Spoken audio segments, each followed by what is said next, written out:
It is so nice to have that shit back. Wow. Hey, we have been live for 56 seconds, and we already have a Cap. You already got a question. We can't even get into the news just yet. I'm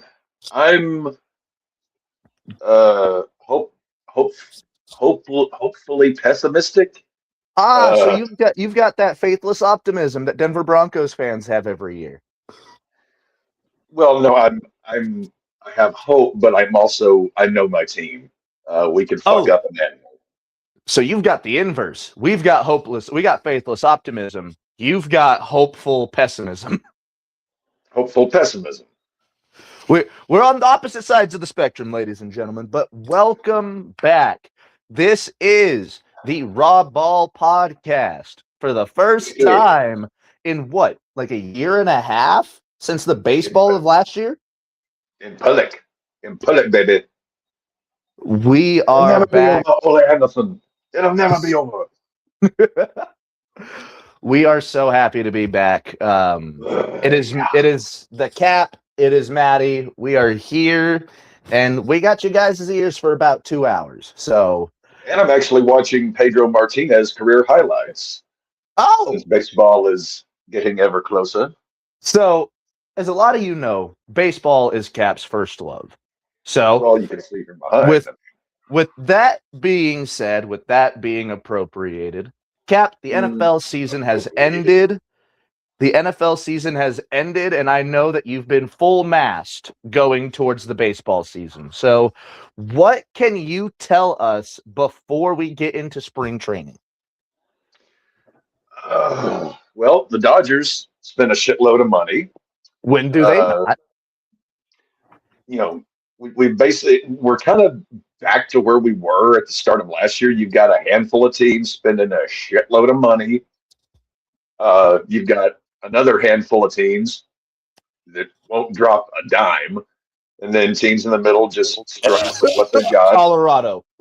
I will say one thing I'm very excited about this year. We have a damn good crop of young guys in the minors who are going to be getting called up at varying points this year. Some may even start, they may break camp with the team.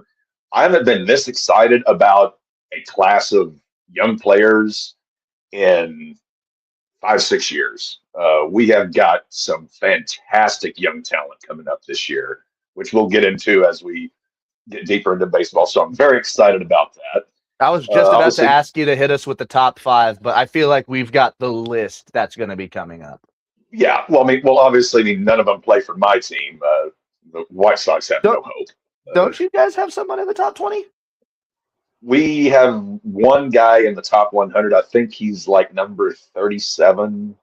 Oh, I thought it was 27. Okay. Yeah, we're pathetic. We've been making a lot of moves. I've been listening to the various White Sox potters out there, and we have made some good moves to shore up our bullpen, but our starting pitching is blah, and our lineup is 9 guys holding wooden sticks, just praying for something down the middle. Anything else? Did you guys get anything for the Luis Robert trade? I'd have to look up the details. We got some prospects, but okay, so you guys didn't get any even middling star power off of that trade.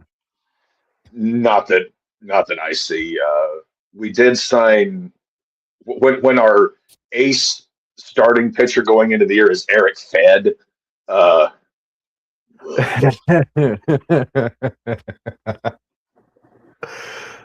Sox. I'm just praying we don't lose 100 games for the 3rd year in a row. Raymond says, just like your team, Raymond says that the Angels ain't done shit either. As a matter of fact, they ruined Mike Trout. He says, which the big, yeah. I don't think that more of an understatement can be made. Yeah, the LA Angels took maybe the most impressive player of the last 20 years and relegated him to. They had Otani as well. They had both of them. Yeah, but Otani escaped. Otani escaped. Trout. Trout was the company man. Trout was the John Cena of the LA Angels. He was, but at the same time, Trout did as much damage to Trout because Trout cannot stay healthy. I remember at one point, because I'm a stat nerd, this was like 2016, 2017, and I actually plotted it out at the pace he was on at that point. If he stayed on that same pace and played until he was like 40 or 41, he would become only the third guy since 1869 to have 4,000 career hits. Obviously, that's been a long time. That ain't gonna happen. And he's had so many injuries. So many. I mean, he's still when he's healthy, he's still arguably, if not the greatest defensive center fielder in the game, easily top three. When he's healthy, he has no legs anymore. Like he can't steal. Like he has his base stealing and speed is gone. He's still got a good amount of power, but he also he was all like the one hitch in his game was always that he just struck out a shit ton. He would bat 300. He would hit 40, 50 dongs, but he was swinging at a lot. Yeah, the one hitch in his game I always bitched about was he struck out too much. Well, now he's gone from being a lock 300 hitter to like you're just praying he hits 250 and doesn't strike out 200 times. Yeah. Mike Trout is really just one of those sad cases in baseball. Well, I mean, he really is. I still have an autographed baseball from Trout from the 2013 All-Star game, I believe it was. It wasn't his breakout All-Star game. It was the one before that. But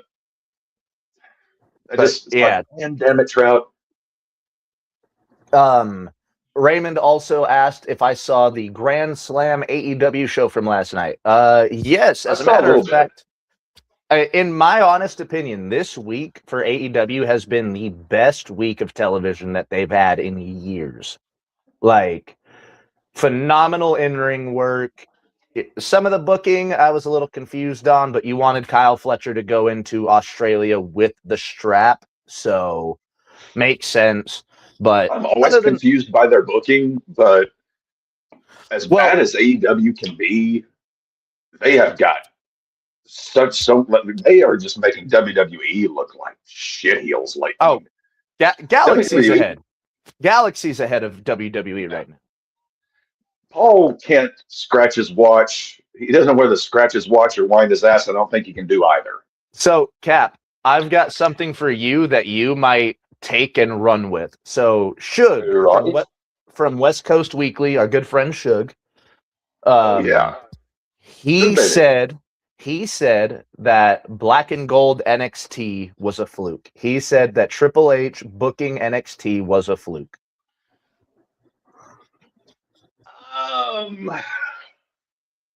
And if you see how he's kind of translated to the main roster, it might have been a long fluke, but I think Shug might be onto something. I don't want to go one way or the other right there because, and here's why.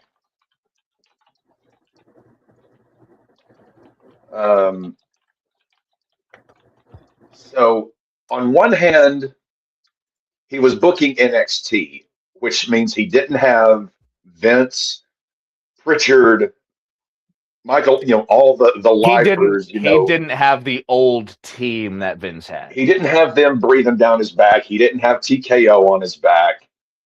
So I think that definitely helped. I mean, he's not the sole booker.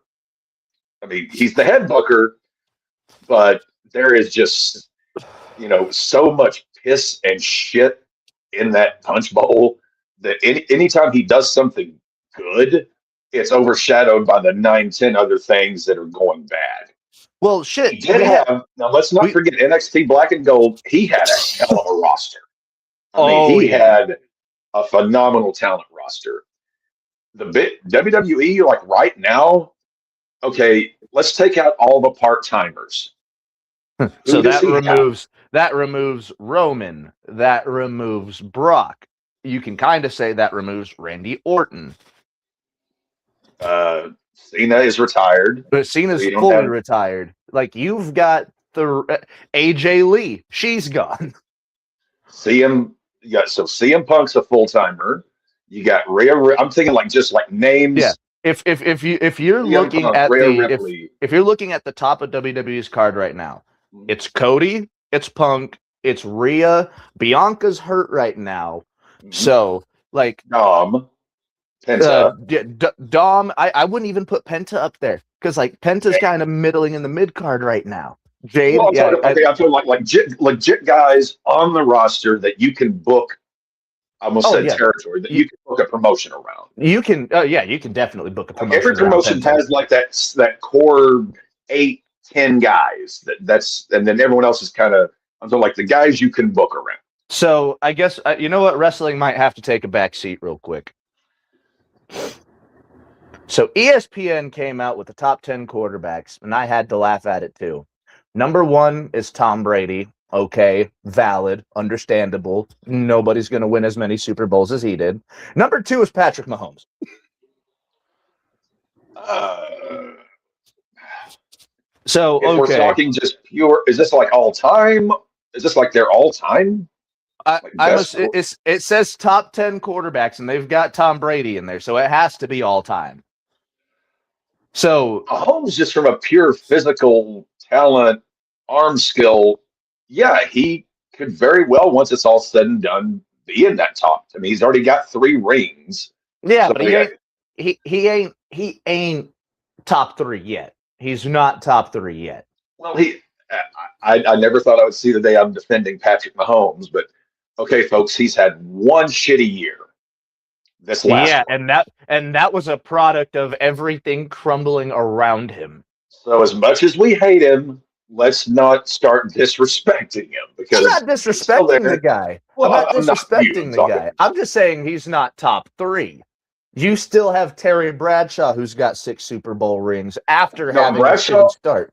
Bradshaw had 4, but Bradshaw, have you looked at his career numbers? Like he wasn't that good of a he No, played on I an was all just time great team.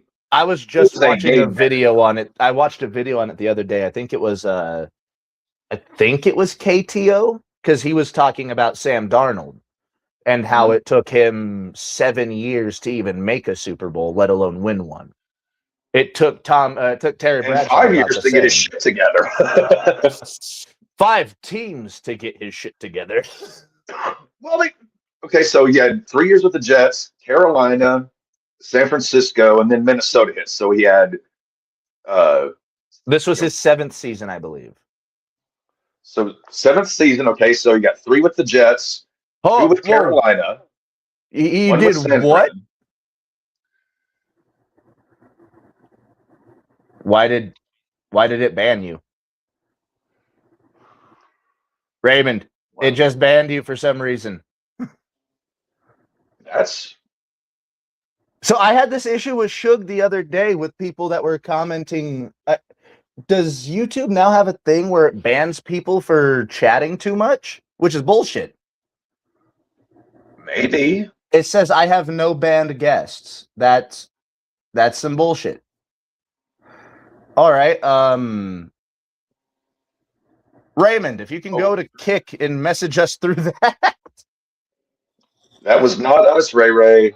Yeah, that was not us that banned you. Because I was just reading your comment. They had Sam Darnold at 8. 8 all time. Not no. Here, He's not even. let's pull up this article real quick because I've got a reason I'm on my phone right now is so I can pull shit up on the laptop. Well, you are a founding member of the Pull It Club, so do some pulling.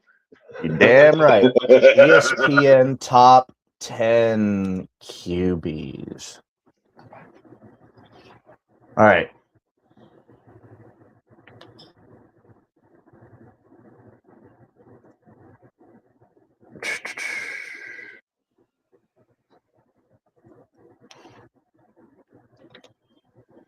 While you're looking that up, we did get a nice new living room piece Friday. Ooh.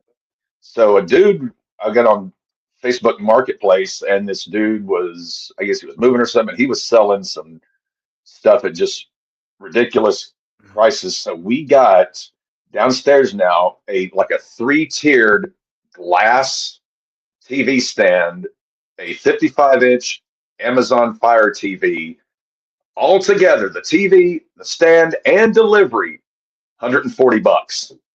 Damn. That is fucking incredible. Yes. Okay, so I don't know what list you saw, Raymond. I apologize because I'm looking at ESPN's right now. Their top 4 are Tom Brady, Joe Montana, Peyton Manning, and Johnny Unitas. I was about to say that. Yeah, I was about to say, yeah, having Mahomes above Montana right now is even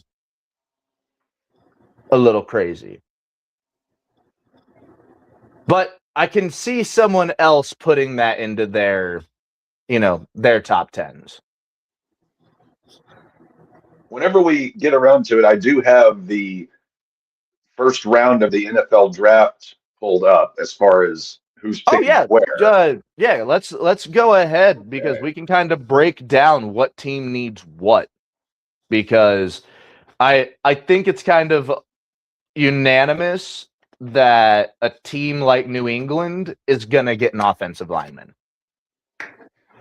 Well, short arm Campbell. Poor fella. Poor fella got thrown around in the Super Bowl. Okay, can you see?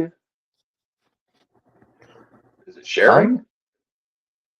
Aha, yes, add to stage. Okay. So my Raiders sit at number one. We all know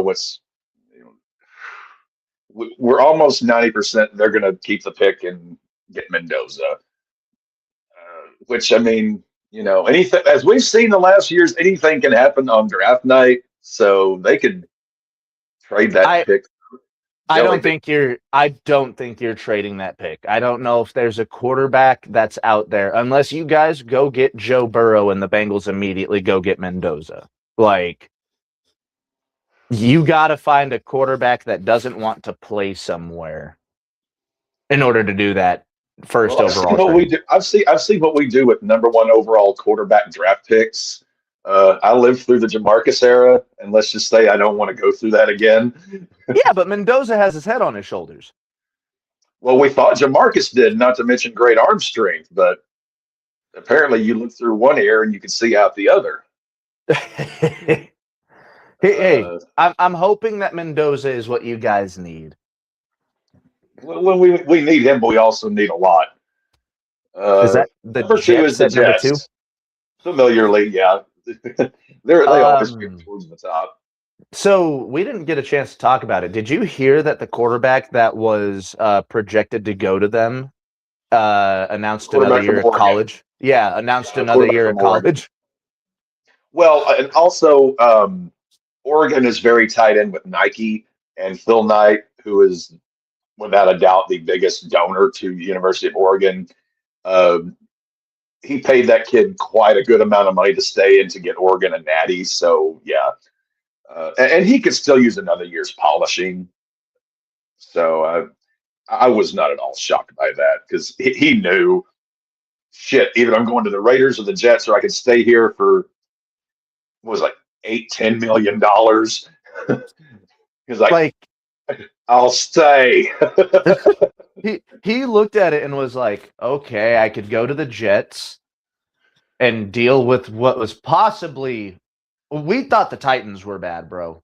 That Jets team was maybe the worst team I've ever seen put together on an NFL field. Not one interception all year. From a With a defensive-minded defensive head coach. coach. Dude, that was the worst season I've ever seen put together. And we thought last year's Titans were bad. And they were. Last year's Titans were They were horrible. rough. Cardinals at number 3. I mean, you gotta. They could go many ways there. I mean, They could I haven't go looked at any kind of mocks for anything, but the Cardinals need a lot.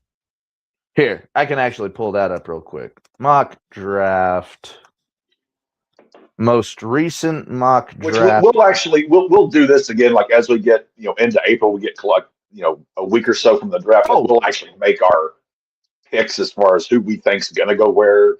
Yeah, for those that don't know, the NFL has like 4 or 5 stages of mock drafts before they actually set anything down in stone. And also Mel Kiper just jizzing all over everything all the time. You also have Mel Kiper, yeah. Yeah, and Mel Kiper. And there's Mel. All right, so let me pull this up. It's just being a tad slow, but when is my laptop not being slow? All right, this is the mock draft according to CBS Sports. After the Super Bowl win to the Seahawks, first round, pick 1. Yeah, it's Mendoza. If you don't see Fernando Mendoza as like the number 1 consensus pick, I don't know who you're looking at. This has the Jets going for the linebacker from Ohio State, Arvell Reese. I mean, it's not the worst pick they could make, but I mean, the Jets obviously need a quarterback, but there's not a quarterback at 2 that he screams second overall. This isn't like Peyton Manning, Ryan Leaf year where it's like, well, that going to be quarterback the first 2 picks, just going to depend on who takes them. But yeah. Yeah, pick number 3. Pick number 3 is a interesting one to me. It's got Arizona taking offensive tackle from Miami, Francis Mauigoa. If I butchered your last name, I apologize, sir, because you are 6'6", 335 pounds and could fold me into a pretzel if you wanted to. Well, I mean, taking an offensive tackle is never a bad thing, especially for a team that doesn't have, very good ones. Yeah, it's a rough spot for Arizona because you've got the issue, who's your quarterback going to be? Is Kyler going to be back for another year? I think Kyler's going to wind up getting traded or released. I think that bromance is over. I mean, we could see Kyler going to the pick beforehand. They could trade Kyler for the 2nd overall pick and get 2 back-to-back picks if they think that the Jets are that dumb. And believe me, the Jets have shown they can be pretty damn dumb. I had a feeling you thought I was a little crazy for saying that Kyler was going to go for the number 2 overall pick, but then I had to hit you with the punchline of it being the damn Jets. You never know. So pick number 4 is Tennessee. Who would you think Tennessee would grab? I really like the way Cam Ward looked last year. Other than calling the team straight up ass in like week 5. I thought that was during like training camp, like summertime. No, that was during the season after he got his ass whipped. I would say, looks like Ray's back. I would say we Tennessee, got Ray. I don't think you give up on Cam Ward, obviously, because he showed steady improvement. I would say, an offensive lineman wouldn't hurt. Their defense was atrocious. So I would say, if they went for an edge rusher or a corner, I haven't familiarized myself that much with, who the actual prospects are coming out apart from just 2 or 3. You got the position right on the fucking nail of the head, or the head of the nail. They are mocked to grab David Bailey, edge rusher out of Texas Tech, 250 pounds, 6'3". He totaled 14.5 sacks last year in college. That's pretty Not bad. impressive. So, yeah, that he is touted to have elite timing off the snap, which allows him to use a signature rip move to get low to the ground and arrive at the quarterback. So he likes to just like he likes to dig. Also, nothing wrong with taking a good edge rusher. Raymond, good to see you on the other side. So sorry that happened. Go ahead and send some more comments, but I did not see anything on the NBA All-Star Saturday night other than Jace Richardson knocking himself out on the court. Cap, if you didn't get a chance to see that, look that up when you get the chance. Someone was attempting a dunk. They biffed it entirely, and they went flat back onto the court. Rumored to trade Pickens, but for now they are franchising. Yeah. I wouldn't trade him. That was a crazy combination that Dak Prescott had last year. I would keep those two together. So the Giants pick 5th. Now, what would you take? What would you take if you're the Giants? So if I'm the Giants, obviously I think the Giants are easily going to be the most improved team next season. I think what they win this year, 4 games, 5 games. I think they're easily going to win 10 next year. They didn't have a bad year. I think they won. I want to say 4 because they're at the 5th pick. Harbaugh is going to definitely make that team a competitor. I think they could use either a tight end or get another offensive lineman to help the run game, help protect. I'm blanking on the quarterback. Jackson Dart. Yeah, another lineman to protect Dart. Those are the two. I'm thinking either another weapon for Dart or more protection. That would be where I would go. CBS Sports has them going and grabbing Carnell Tate, wide receiver out of Ohio State. Not a bad. I mean, he'll have Neighbors back next year, obviously off an ACL, but he'll have Neighbors back. He'll have Scatabo back. Like wide receiver in the draft. I would go tight end there personally. I think they need a tight end, but also I saw this a couple days ago. The tight end for Cleveland. Njoku. He's going to be a free agent. I could see them grabbing Njoku as well in free agency. So that would, fix that. Whoever snags David Njoku is going to get one of the most reliable tight ends in the league currently. That is going to be a crazy move if it goes to, I hate to say it, I can see him going to Kansas City. We still don't know what. Travis is getting older. This is either going to be his last year or last year was the last year. Next is Cleveland has 2 picks this year. Cleveland has 2 first-round picks. They do. And with this pick, it's projected to be an offensive tackle, Spencer Fanu from Utah. So who's going to be you got to figure it's going to be Sanders is going to be the quarterback at least to start the season next year.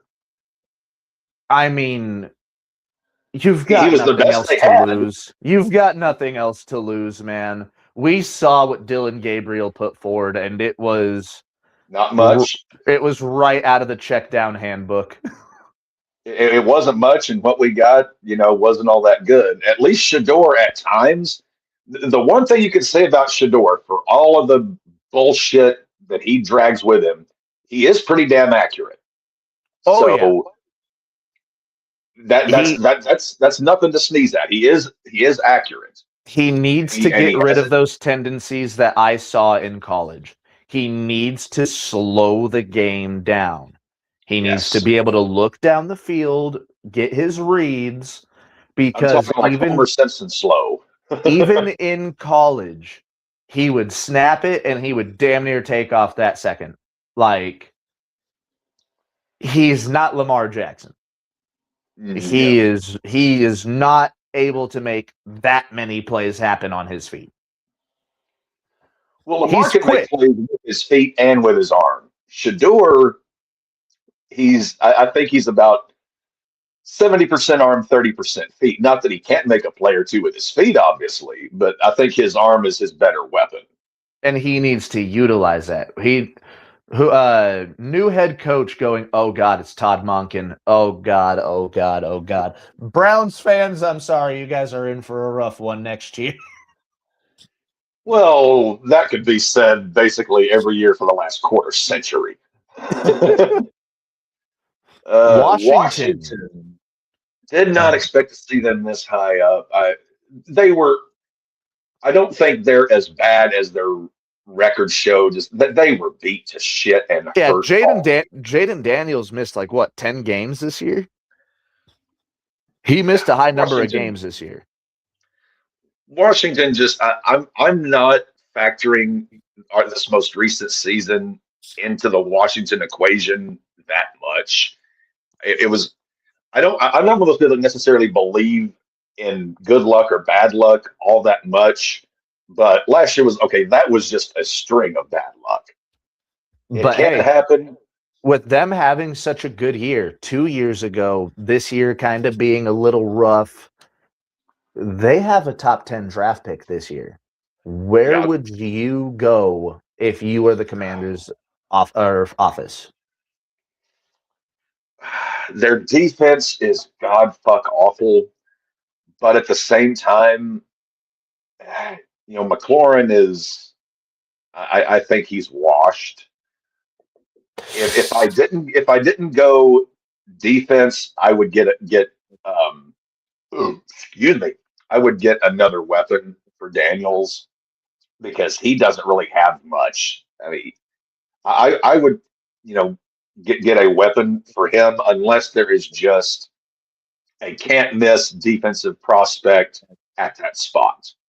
Well, projected to go to the Washington Commanders is one of those can't miss prospects. Okay. They are projected to grab inside linebacker Sonny Styles out of Ohio State, the 6'5", 240-pound inside linebacker. Ohio State, their defense this last season was all time. Yes, and a lot They're- of those players are going into the draft this yeah, year. I think that did I hear? I think what is it? 4 or 5 Ohio State defensive players are projected to go in the first round this year. At We've least, already got projected a wide receiver and inside linebacker. So in the first 7 picks, we've got 3 projected Ohio State players. well, 2 of them defense. So yeah, Yeah, 2 of them defense and 1 of them a wide receiver. yeah. The Ohio State defense this year was just phenomenal. Offense, they were limited, but this was like an all-time college defense. Saints, God, so many ways they could go there. Before we go into what they need, what were your thoughts on Shuck throughout the entire year, from the time that he got a chance to show himself? He showed little beats of, of getting better. Uh, Again, he wasn't working with much. He, I mean, he showed, some little, dabs, like out of a Tabasco bottle, little dabs of, promise here and there. But it's, I, they don't, he's not, I don't think they found their franchise quarterback. But I don't think there's another slam dunk quarterback prospect to take here. So I would probably say either get him a weapon because Alvin Kamara, Father Time is catching up to him. I would say either get him a run game or get something on that defense to help him out there. So I would say either a running back or a defensive player. CBS Sports has them projected to grab Reuben Bain Jr., the monster out of Miami. 6'3", 270-pound edge rusher. He is projected to get put with the Saints on the opposite end of Cam Jordan. nothing wrong with having a 1-2 punch on your D line. Not a damn thing wrong with that. And to learn from someone who is as strong and as wise as Cam Jordan. I mean, Cam Jordan is a diamond in a pile of turds down there in New Orleans. Yeah, okay, so he's set to become a free agent, Cam Jordan. So this would be replacing Cam Jordan. How old is Cam? 36. So if they try to hit him I with didn't like think he another was that short old. contract, dude, the way that the time has been passing, some of these players hit a certain age. I thought Tim Boyle was older than he was. He's only been in the league for 7 years. I thought Cam was like early 30s, like 32, 30, like you know, like Nah, not he like in his, is. but like you know, like not in his prime, but like the very tail end. You know, like okay, groom Yeah. a guy under him for a year or two. Damn, I did not think he was that old. This makes me sick. At the 9th pick in the draft, it's the damn Chiefs. Yeah, well, when's the last time you saw the Chiefs pick this high based on their record? Patrick Mahomes. No, didn't they get Mahomes like a little bit? I thought they I, got him like in the I want. teens. I'm pretty sure he was in the teens. He fell. I mean, Teens or like, but he played for Texas Tech. He wasn't really like a superstar coming out of college. I mean, he wasn't a superstar, but yeah, because they had gone to the playoffs the year before, I believe. So they, you know, Chiefs picking top 10 based on their record, not from a trade, is pretty rough. So Uh, who's Chiefs projected? there is a lot of holes to fill on the Chiefs right now. Like, you've got aging players on the defense, you've got aging players on the offense. However, there's been one position that the Chiefs have routinely struggled with, and Wide Cap receiver. knows exactly where I'm going with this. Oh, no, I guess he's not. Because it's not the wide receiver. They're projected to go and grab running back Jeremiah Love out of Notre Dame. Kansas City is where running backs go to die because Andy Reid doesn't even attempt to put together. Andy Reid's whole philosophy is you use the running back as a wide receiver, as a guy out of the backfield. You use him as this, as that. He is not a guy who is going to have a running back and actually use them like a running back. I've said this. He's one of those guys, one of those coaches who has said if you gave him Walter Payton in his fucking prime, he would still use him in a committee. Andy Reid does not believe in running the ball. He believes in his system of just fucking throwing the ball 40, 50 fucking. He's like Sean, like I said, Sean Payton and Andy Reid, they're two sides of the same coin. Sean Payton is Andy Reid after a massive enema. That's basically, They are bringing Eric Bieniemy back, though. And that might help him. That might help to kind of get some offense working next year. Ray, you said that Damian Lillard won the 3-point contest. Okay. I did hear the enemy is staying, but the OC Nagy, who was the coach for the Bears at one point, there's still teams who haven't hired a head coach.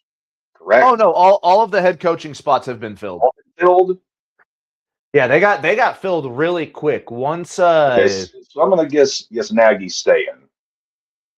Yeah. Nagy is a good OC, but the issue there, okay, like Nagy was the OC when they had, this was 2017, 2018, when they had Kareem Hunt, like, as a rookie.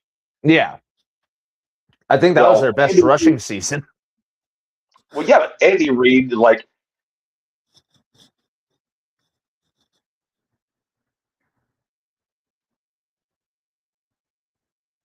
oh, you're muted.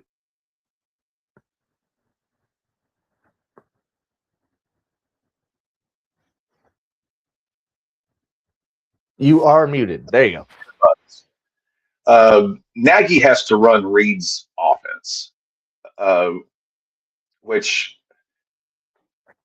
is the Chiefs drafting a running back is like, it's just a waste because he's not going to get to do much.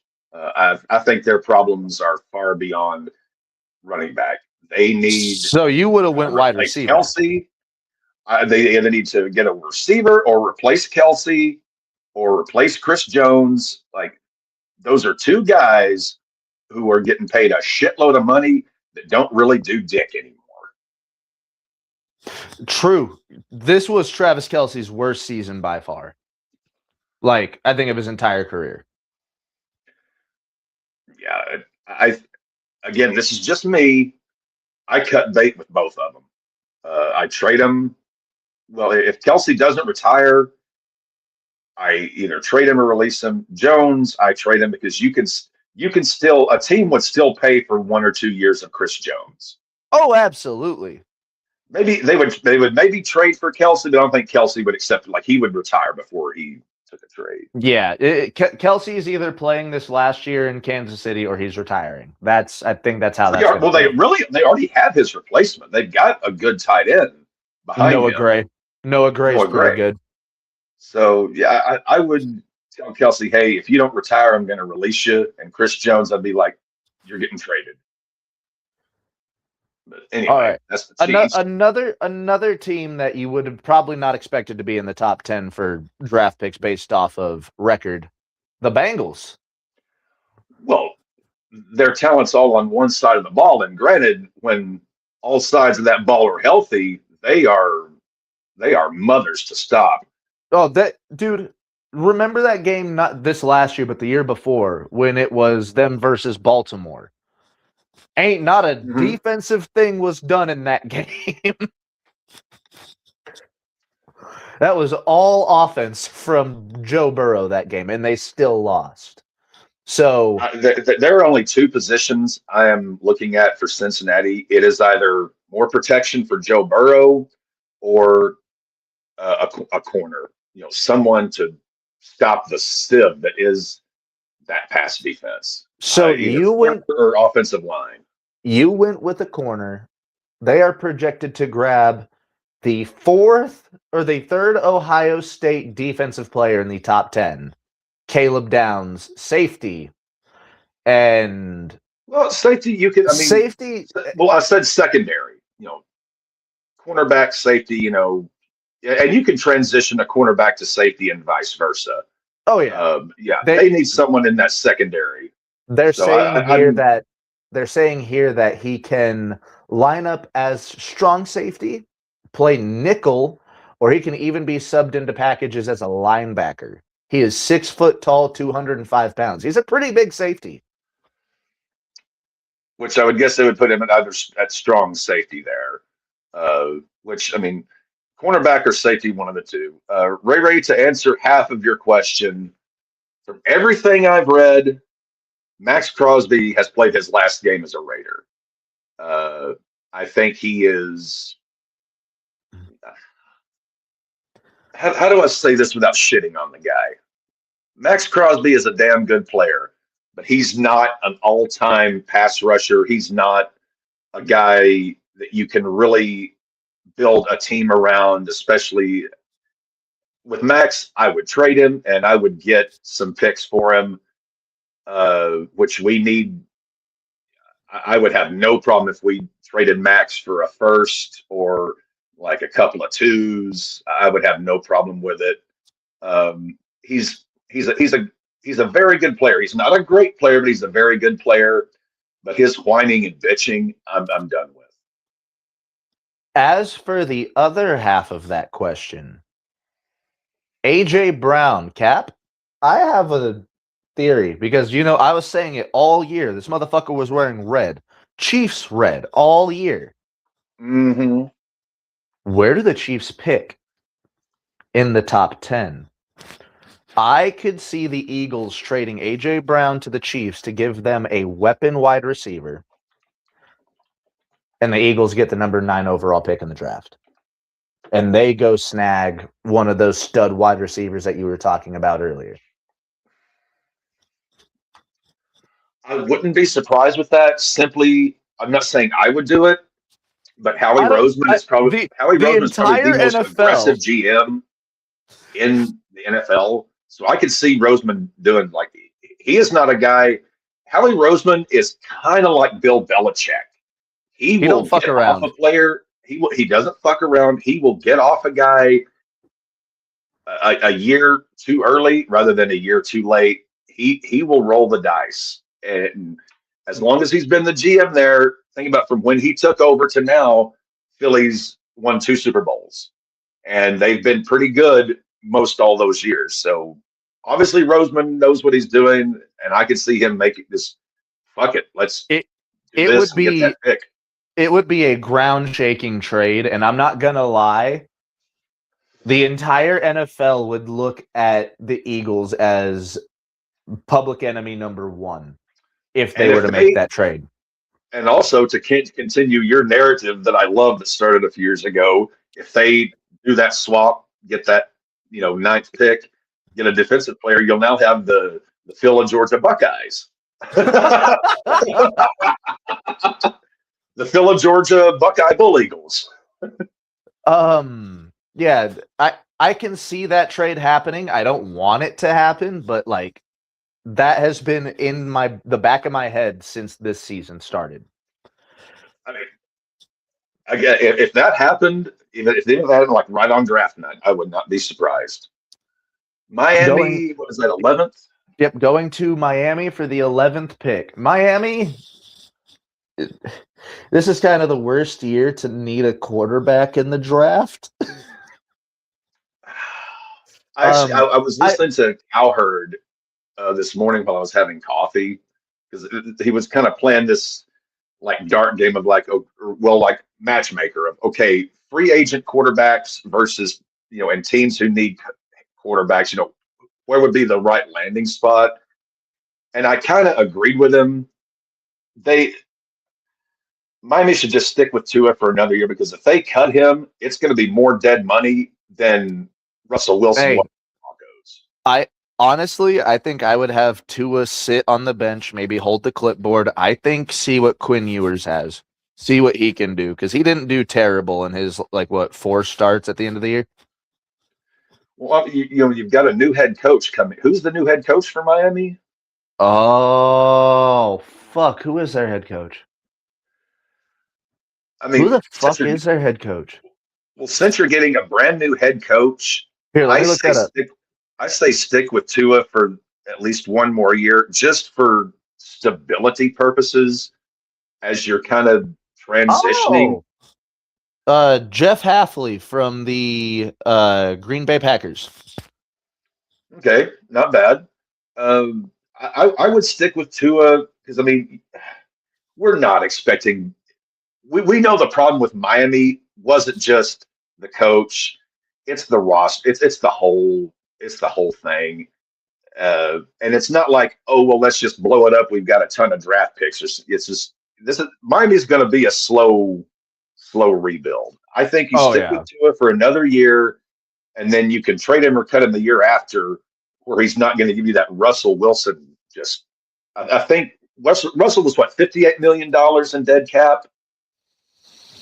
It was something like 60, I think, actually. Tua, if I read, was like 75, 78 million in dead cap if you traded him. So just ride it out with Tua for another year. But the thing is the reason I would have him on the bench is I don't want to jeopardize that young man's health any more than has already been done. If I can give him an entire season off and see what Quinn Ewers can do, that's what I'm doing, and I'll just fucking pay Tua. And then next we have Dallas. Oh, so we didn't even go over the pick. Who would you pick for Miami? There's so many issues. Who would I pick for Miami? Okay, so if I'm keeping Tua, you've got a good wide receiver, you've got a good running back. Who am I? I'm either just for just the sake of humanitarian purposes, get an offensive lineman to help protect Tua, maybe, or grab a defensive player because they don't really have many holes on the offense. I think their holes are more defensively. So I'm either protecting Tua or I'm getting something on that defense. So the 11th pick of the NFL draft is projected to be a cornerback out of Tennessee, Jermod McCoy. Now, that name might not interest you at all, and that's because he didn't play at all last year with a torn ACL. But he was electric in 2024. This sounds like the most Miami fucking thing I've ever heard. It does. I mean, we have seen this happen at times where a player does get hurt, misses a year, comes back, and then they're either pretty good or even better. But now, I would pick a guy like that in the third, fourth, fifth, sixth round, not top. What do you say, mine? Top. Yeah, I'm Yeah, not this is the wasting. 11th pick. I'm not dropping the 11th overall pick on a guy who I haven't seen any tape on in a year and a half. I'm not doing it. I would do it like I said, third, fourth, fifth, sixth round, something like that. But my 1 and 2 first 2 round picks, no, I'm trying to bet on as sure of things as I can possibly, get around there. Now, Cap, with that being the 11th pick and the next pick being the 12th, going to the Dallas Cowboys, I'm not even going to let you, think about what you're going to pick because this mock draft might have how Miami does things right. They're good. They have Miami going for a cornerback that missed the entire last year with a torn ACL. The Dallas Cowboys are projected to grab Mansour Delane, cornerback out of LSU. Yeah, they've got to go defense. Their offense is just fine. Mind you, this kid from LSU has no injuries, nothing like that. No problem. He is excellent in press man coverage. So they have Miami going after a man who has who had a torn ACL all last year, and they've got Dallas grabbing maybe the spitting image of health for a cornerback. Hey, they need it. If I'm Jerry, well, let me rephrase this. If I'm the owner of the Cowboys, not a dementia-riddled old fuck, I am using at least my first 2, maybe my first 3 picks on defense. I am leaving that offense alone. Oh yeah, especially since they need. Oh, go ahead. On offense, they've got basically everything they need on offense. They could use another offensive line.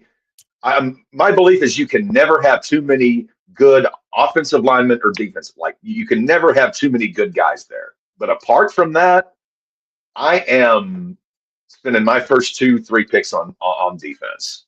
They are a sieve. And with their new defensive coordinator as well, like you kind of want to build. And they drafted very well for the defense over the last couple of years. Like very, very well over the last couple of years, the Eagles have. So this could be a step in the right direction for the Cowboys, at least for the defense. Yeah, I mean, if they can just I hate to give the Cowboys ideas. If they can just get a competent defense with that offense, like everybody healthy, everybody going, Dallas could be trouble for a lot of teams. But, Dallas is a team that they can score 35, 40 a game, but they're going to give up 40 or 45. Yeah. They might be able to score 30 points, but they're probably going to give up 35, and that's how they'll lose. Rams have 2 first-round picks. Yeah, one of them coming from Atlanta. What happened with that trade? How did they get that trade? I honestly don't remember, though I know the Rams, they're very freewheeling with their draft picks. This is, I think, this is the first time the Rams have had 2 first-round picks in a long time. Some years they didn't even have a. Remember they traded that haul to get. Oh yeah, Um, fuck them picks. yeah, I can't remember who they traded for, but they traded a haul to get a receiver. Was it for Odell? It wasn't Odell. They got him. They got Odell on a dime. Or was it Ramsey? It was. I think no, it was Jalen Ramsey that they traded that haul for.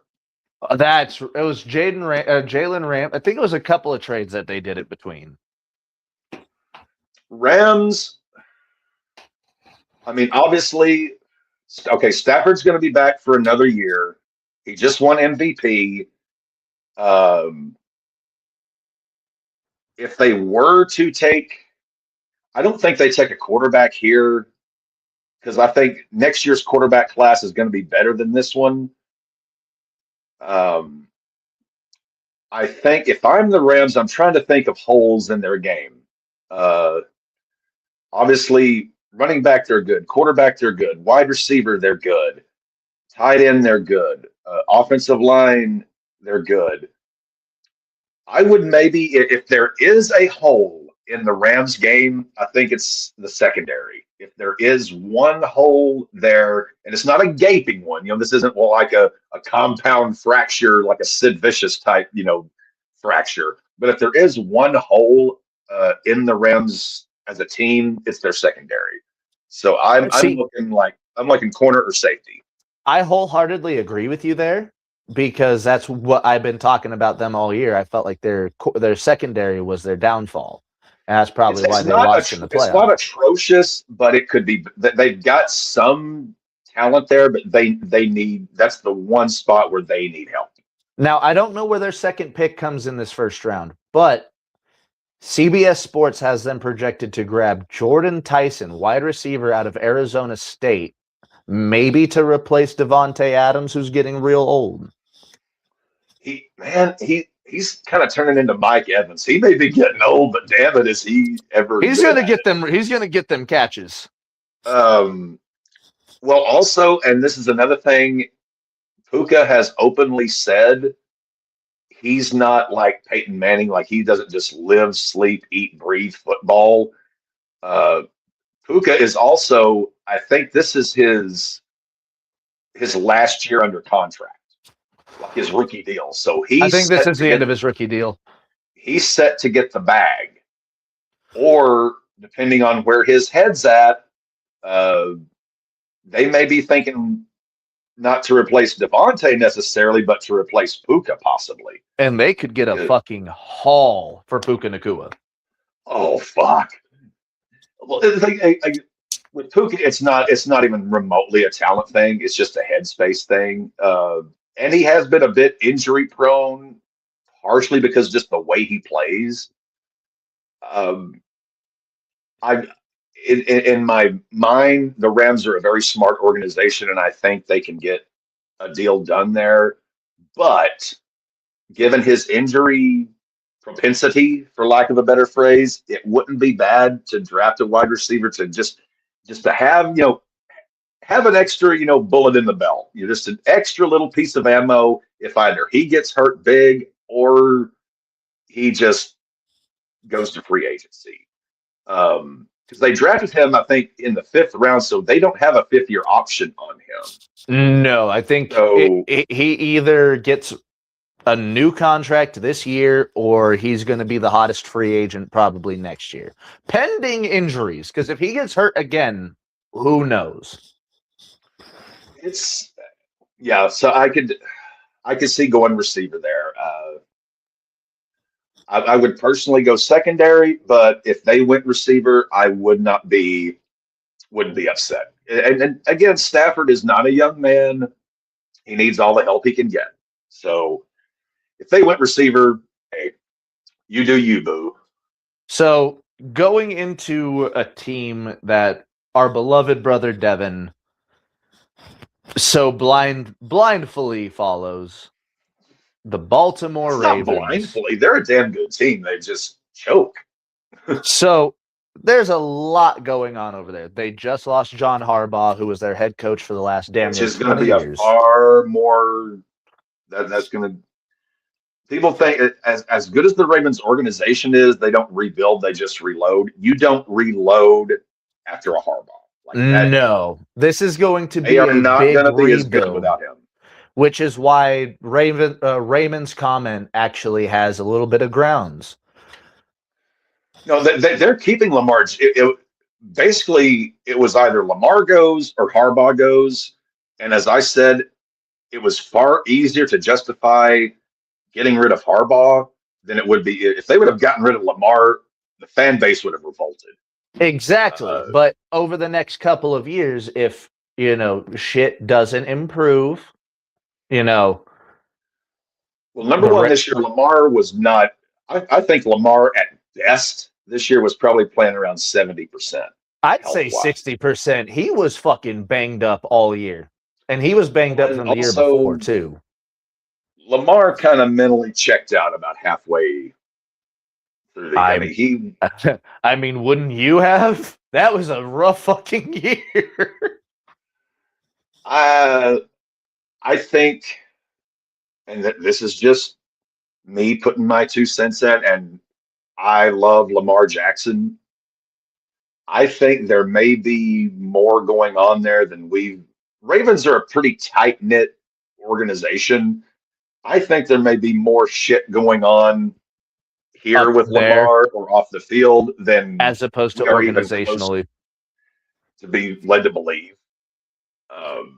So, of the issues, I'm not bailing on him, but of the issues that the Ravens had, what do you think they need to fill in the draft? Well, Derrick Henry's washed. I've been saying that now for about a decade. Let me look up how many yards he got this year. Fuck you. Andrews is getting old, but they've got Likely, who has more than shown talent.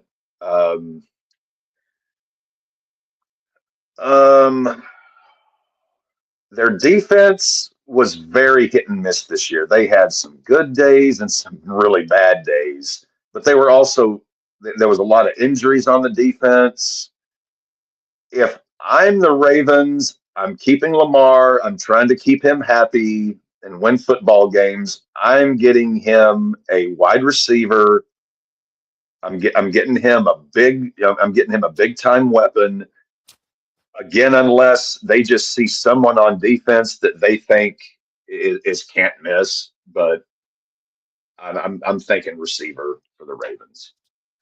CBS Sports has them projected to grab, and please don't kill me if I butcher this, sir. Olai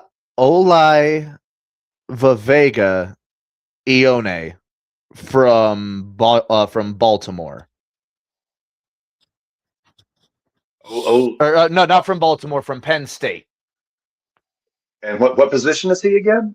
Inside offensive line. So offensive guard, maybe center. Again, I am never going to bitch about a team drafting a damn good lineman on either side of the ball. I would get Lamar a weapon, but this isn't a really big wide receiver draft. So if they went lineman, I'm not going to complain. I'm still listening, but I've got to take a quick leak. Oh, yeah, no worries. By the way, Derrick Henry ran for 1,595 yards on 307 carries and still had 16 touchdowns. Washed my ass.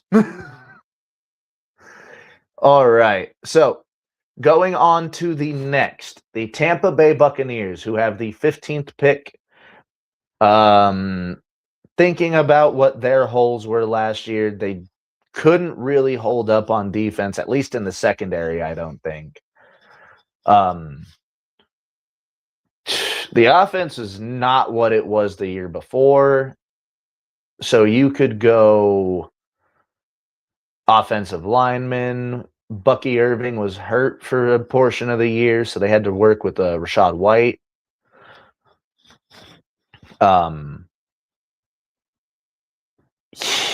I'd have to go with something on the secondary, which Apparently, CBS Sports believes as well. They are going for Tampa Bay to grab Colton Hood, cornerback out of Tennessee, with the 15th overall pick, a 6 foot, 195-pound sophomore.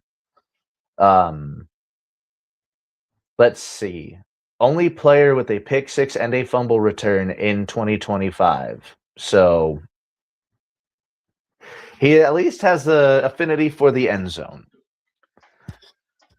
Yeah, well, number one, fuck you, Derrick Henry, and fuck you, Maddie. But yes, Tampa, yeah, they've got to go secondary. They've got weapons out the wazoo. Baker, okay, he didn't have, this is the first year without his good OC that really rebuilt him. Excuse me. We've seen what Baker can do with a competent OC that can, I think it's got to be secondary. I never thought I'd say this, but yeah, he is the farthest thing from a problem for your team.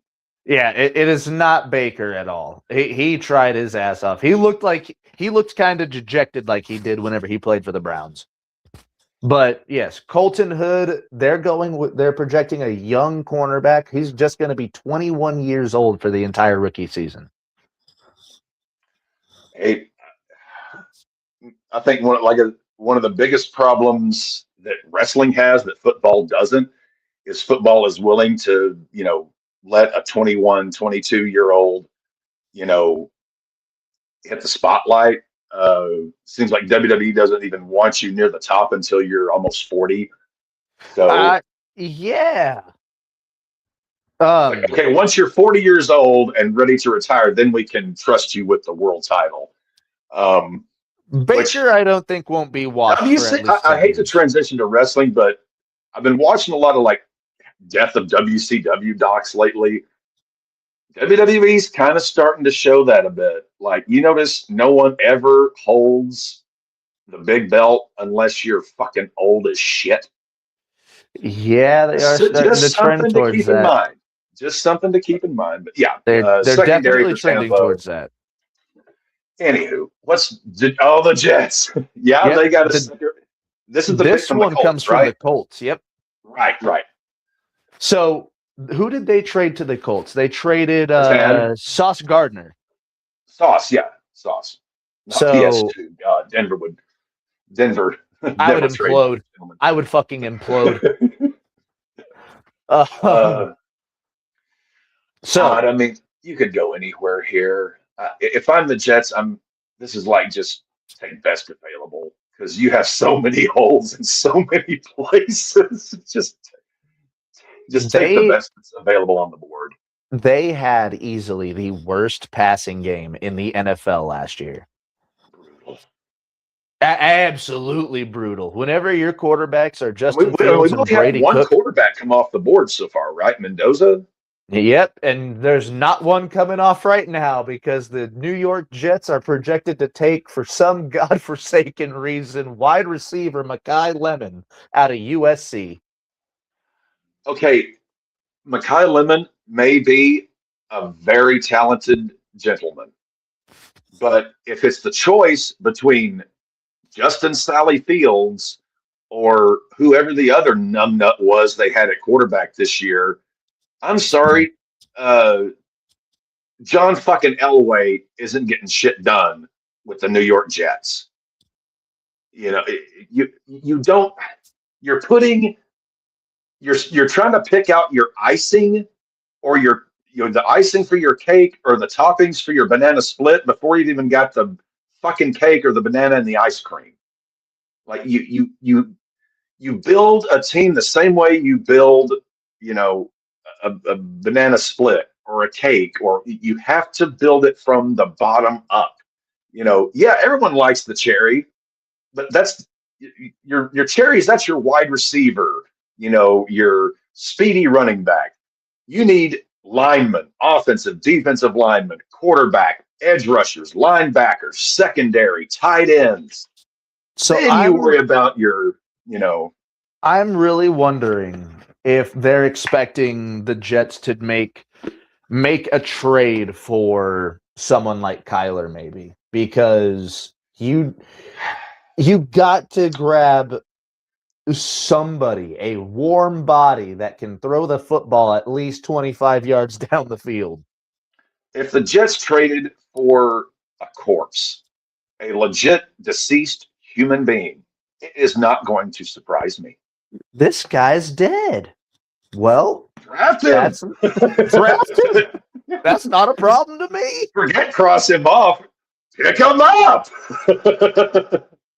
All right, so now we're at the good half of the draft of the first round. This is where the better teams were.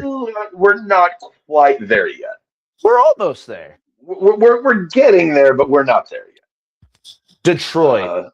I feel like Lions were better than their record. I feel like having too big of balls was their problem this year. Their nuts got in the way. And what have I been saying for years about Campbell? He's got big nuts. Coach with this, fuck with these. Big difference. So there's not really a whole lot of issues per se. I mean, it depends on who's leaving, off of their contracts and shit like that, but I'm pretty sure they did a pretty good job of getting that core set down for a couple of years together. Well, Ragnow, did he like retired? Then he came back. So here's the thing. If I remember correctly, actually, I've got the internet in front of me. Let me pull this up because Frank Ragnow, it was a crazy story. Well, it was off the field, like some kind of personal. I mean, I don't think it was liquids or chemicals. I think it was some kind of something. No, so he retired, I believe, last year, was it, or the year before? He retired before the start of this most recent season. Then he came back, and as he came back, what did they find? What was it? It was his knees, I believe, had something wrong with them. All right, so that's from 2025. So that's whenever he first retired. You can go ahead and keep talking. I'm going to try to find out. Because he had a second retirement. Well, that was where I was going because, and this is, all due respect to Jared Goff. He is a statue. So, hey, he was good for at least half a rushing yard. I am getting more protection for Jared Goff. They're good at just about every other spot on the offensive side of the ball. I'm getting a lineman to protect Goff, or I'm getting someone, maybe linebacker, maybe secondary, but they're not. Gosh, I'm going either secondary or offensive lineman there, depending on who's available at that point. That's me. What is CBS telling us? Oh, wise one. All right. So CBS is telling us for the Detroit Lions at the 17th overall pick, they are projected to take Akeem Mesidor, defensive lineman from Miami, 6'3", 265. So he's more of an edge rusher, I guess. Yeah, that's an edge rusher. They've already got an edge rusher though. He ranked top 5 in the nation with 12.5 sacks and 17.5 tackles for loss. Damn, this motherfucker. He was in the top 5 for a lot of categories. My own rule there, because like I said, I never have a problem drafting too many or having too many good offensive or defensive linemen. But I think in this particular instance, you go offensive line rather than defensive line simply to protect Goff and continue to open up holes for Sonic. And Knuckles. Knuckles is I'm far less concerned about Knuckles and more concerned with Sonic, and Major League concerned with keeping Jared Goff vertical and making sure he doesn't have to move more than a step or two to his left or right or something. I'm protecting that. I'm protecting my quarterback in Sonic at this point. But I'm drafting line. I'm just going offense rather than defense there. All right, with the 18th pick, the Minnesota Vikings. What do you Oh think they Christ! need? Other If you than want to talk about if you want to talk about all-time buyer's remorse, apart from obviously your historical, your Ryan Leafs, your who was the guy the Packers drafted, the offensive lineman that was supposed to be great. fuck. God, I Uh, forget. Bosworth out of Oklahoma, like all-time buyer's remorse. Marcus Russell, like all-time buyer's remorse. Antonio JJ Brown, McCarthy, circa 2017. not because when he was sane, Exactly. he was the best wide Anything, receiver. No, we're anything talking about after guys like who just 2017. That's no, buyer's we're talking remorse. we're talking about guys that from the moment they stepped into the league were dog shit or maybe cat shit. JJ McCarthy ain't it. The Vikings, they need to do a big bite the bullet here, admit they fucked up royal. I did hear this about the Vikings possibly trying to get Aaron Rodgers, obviously to complete the Favre cycle, That but would be also because absolutely fucking hilarious. I think he's staying in Pittsburgh though, because everything Greg's heard is that they're trying to keep him around, keep him with Mike McCarthy well, and for a obviously, year. yeah. If I'm the Vikings, I mean, and obviously the draft is 2 months away. If I can't get Rodgers, I am I'm uh, maybe taking a swing at quarterback here. Maybe.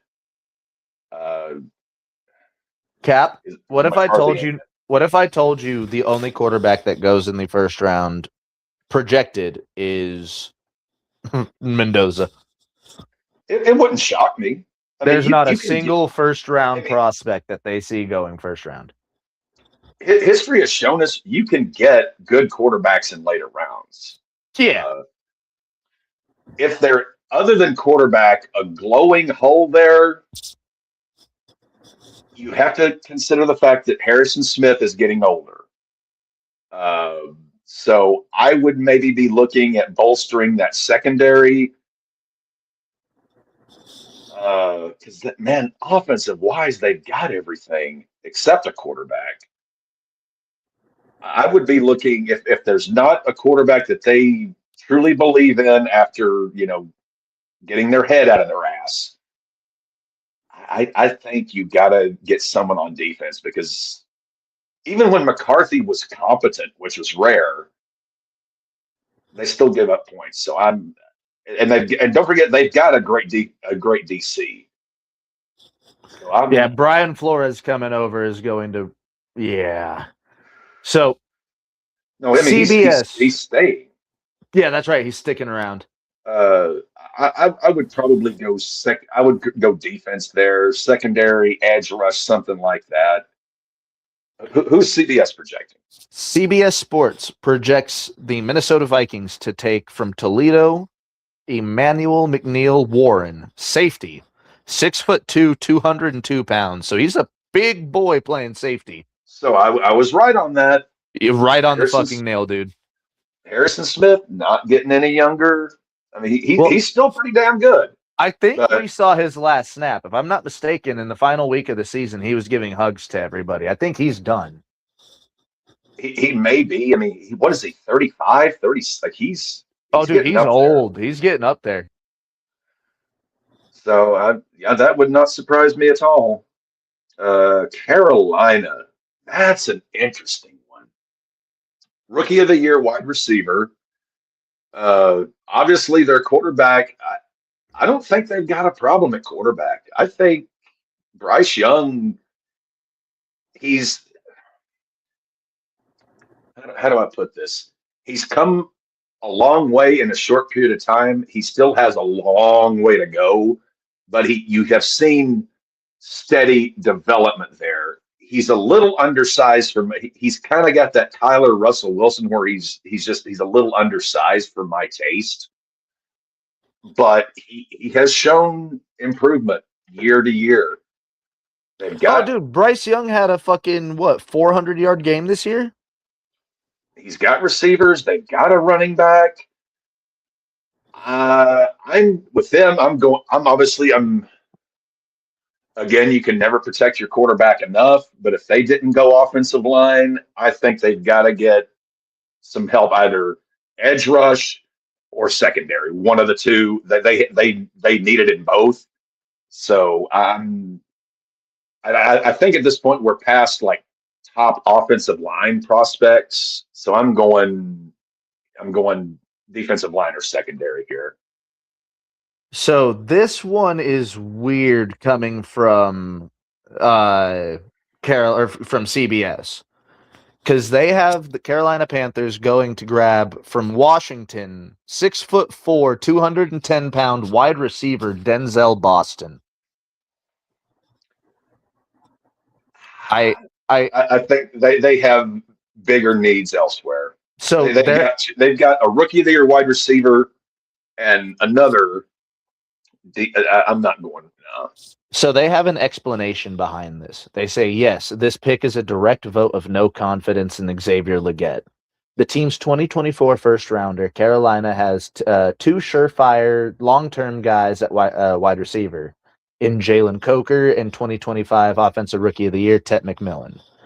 Boston could build a massive all 6 foot 3 or taller youthful trio for Bryce Young. Boston is a tank who can line up in the slot and outside and blow through press coverage without much of a struggle. I mean, dude's 210 at 6'4". That's a big ass wide receiver. To quote Terry Funk, too many cooks and not enough stew. I think your problems are on the other side of the ball.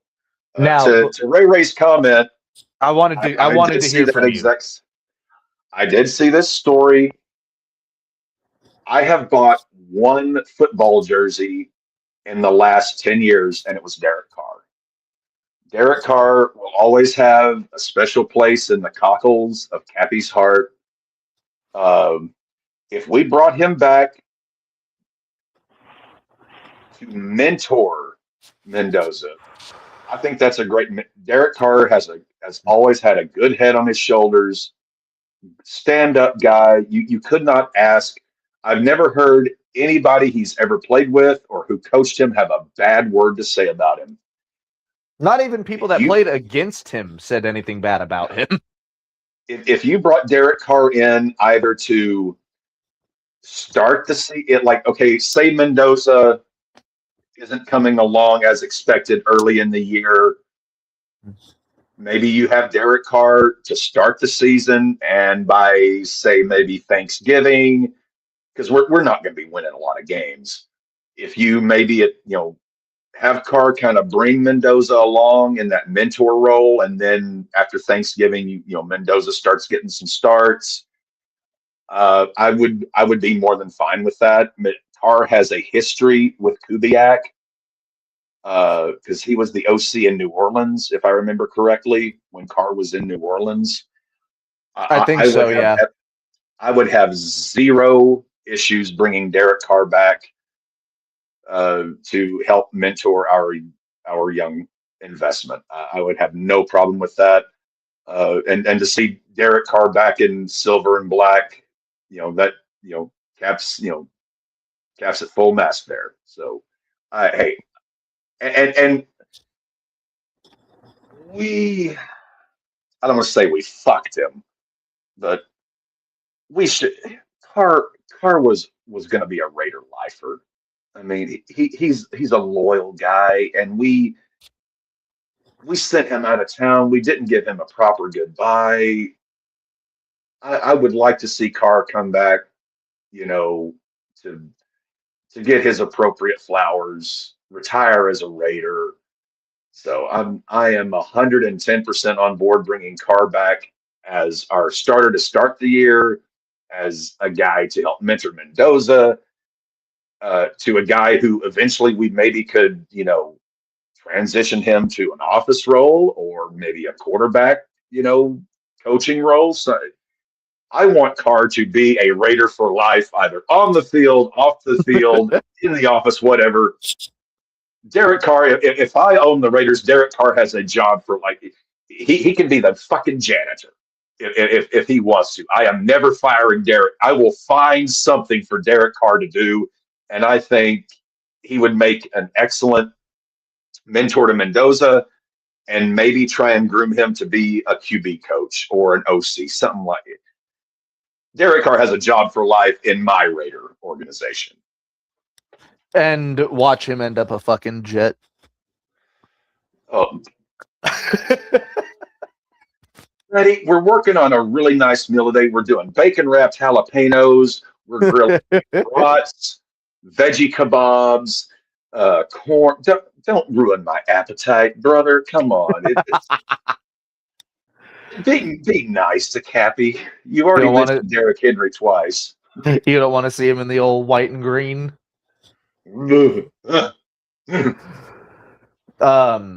Dallas is up next with their second first-round pick because this is off the Parsons trade. Yep, they made some deals. Yep.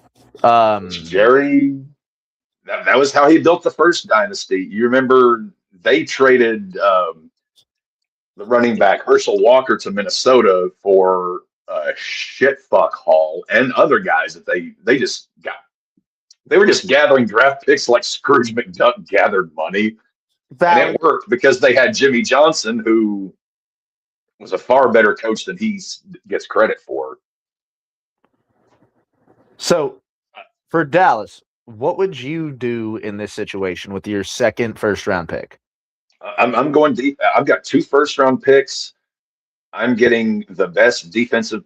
I'm either getting 2 guys in the secondary or I'm getting a secondary and a pass rush. But I'm spending my money defensive side of the ball there. I'm not even offense is fine. Leave it alone. Don't touch. No touch. Either 2 guys in the secondary or secondary and a pass rusher. But yes, defense. What's CBS calling it? CBS has the 20th pick of the first round being Cassius Howell, edge rusher out of Texas A&M, 6'2", 248. This is a very smart move because he is the 2025 SEC Defensive Player of the Year with 11.5 sacks over the year. So we got about 30 minutes left. So we're at pick 21. We're making good time. Steelers. This is why I wish we had Greg.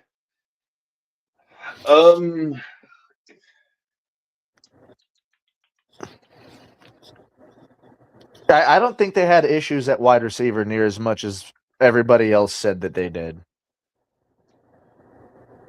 Well, I could see them maybe going running back because the guy they drafted last year turned out to be shit. So I could see them going running back, but then again, okay, McCarthy is one of these Andy Reid clones who doesn't believe in running the ball. So I don't think they go running back, although they maybe should. So I could see this if they know for sure they're keeping Rodgers, either getting him another weapon or an offensive lineman. But given it being McCarthy, and if Rodgers stays, I think they go offensive weapon here. CBS has it go in the opposite direction. They have them grabbing cornerback Avian Terrell out of Clemson. 5'11", 180 pounds. So a very small, compact guy. If Mike Tomlin was still the coach, I would not at all be shocked by that. But given it's McCarthy, I think he's going to push for weapons. Because McCarthy could give 2 flying fucks about the defense. All he cares about is his quarterback and his receivers. Past that, he doesn't give 2 flying fucks. Same as Sean Payton, same as Andy Reid. So, Chargers. The Chargers.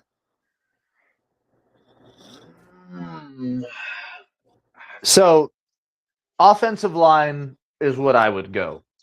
Mostly because Justin Herbert got hurt. They've got two great tackles. They just need them to be healthy. Hey, you got two great tackles. I need a great center.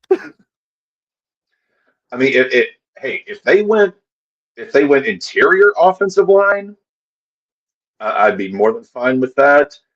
If they went for for defense, I'd be. Harbaugh is a very sane, sound, brass tacks kind of coach. I could see center, guard, or another defensive seven type of guy. But I could.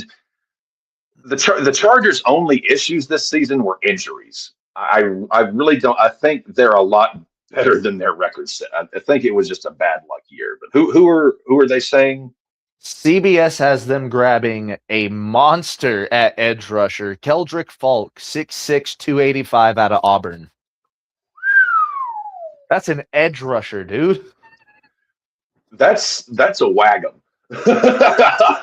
Like, holy shit. So they're and again, that's a Harbaugh move. And again, I hate to put myself on repeat, but you can never have too many good offensive or defensive linemen. If the tackles are healthy, which I think about the odds of this. You are an NFL team and your two all-pro starting tackles both get hurt in the same year within a month of each other. The odds on that happening, you're a gambler. The odds on that have got to be pretty fucking high. Pretty fucking high. So if they went defensive line, I would have no issue there. Philadelphia. So this is interesting. This is very interesting because if they go with what we were talking about earlier, they could potentially have 2 first-round picks. So in this, if they were to trade AJ to the Chiefs, they would get the 9th pick, and then they would. Well, they still could have this pick.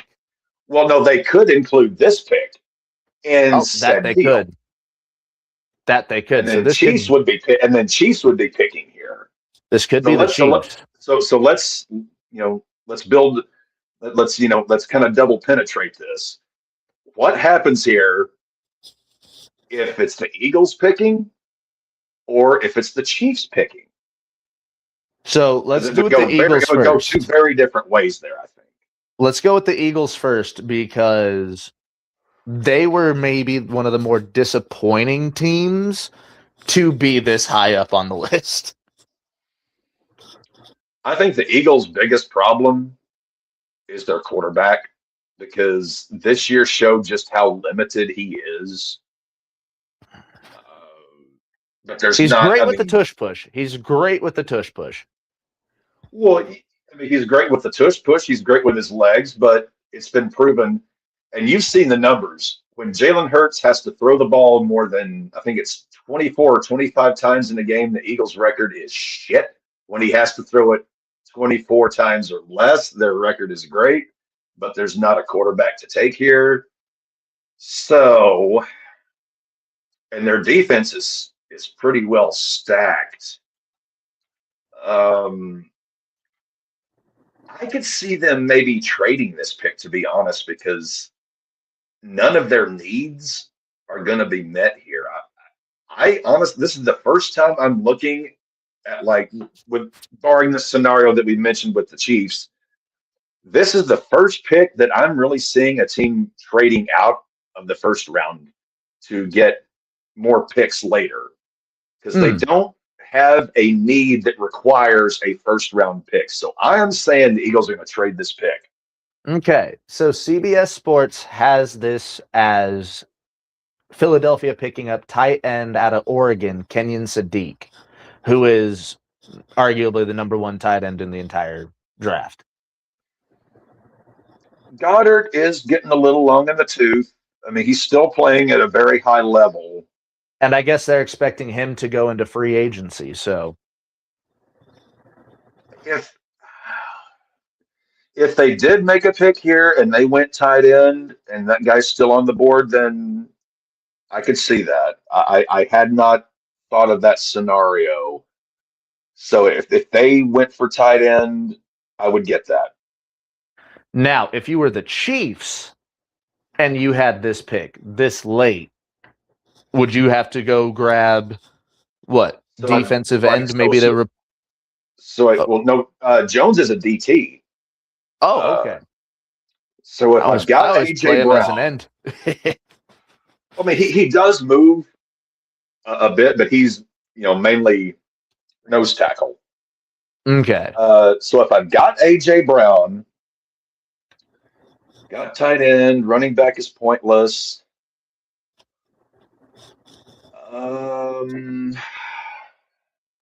Maybe, yeah, either.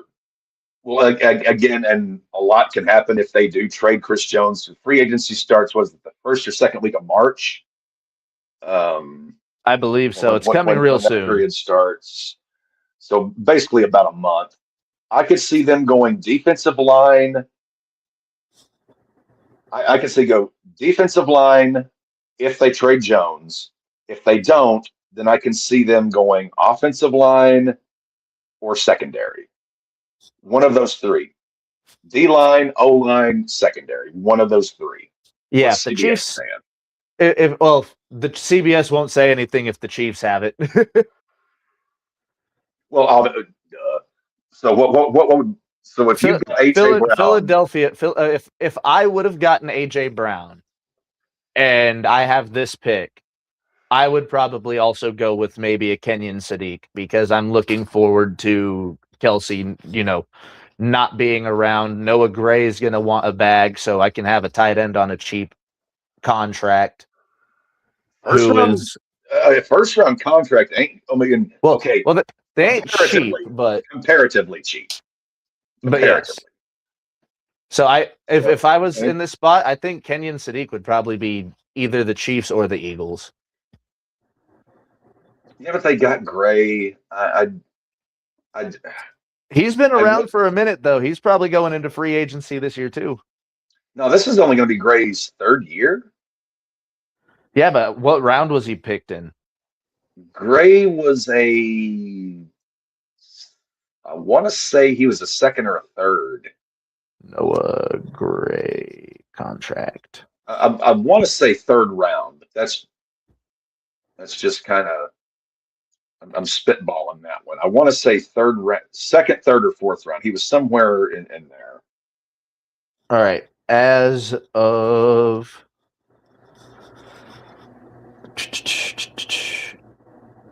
there was a 3-year contract.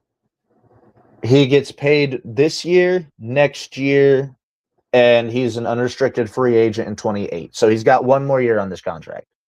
Okay. Well, and again, if Kelsey retires and Gray's the starter this year, I think they kind of hold and see just what they have because with him as like the number one like full-time tight end, I think they're kind of in wait and see there because he's shown he's got some skills. Yeah. All right.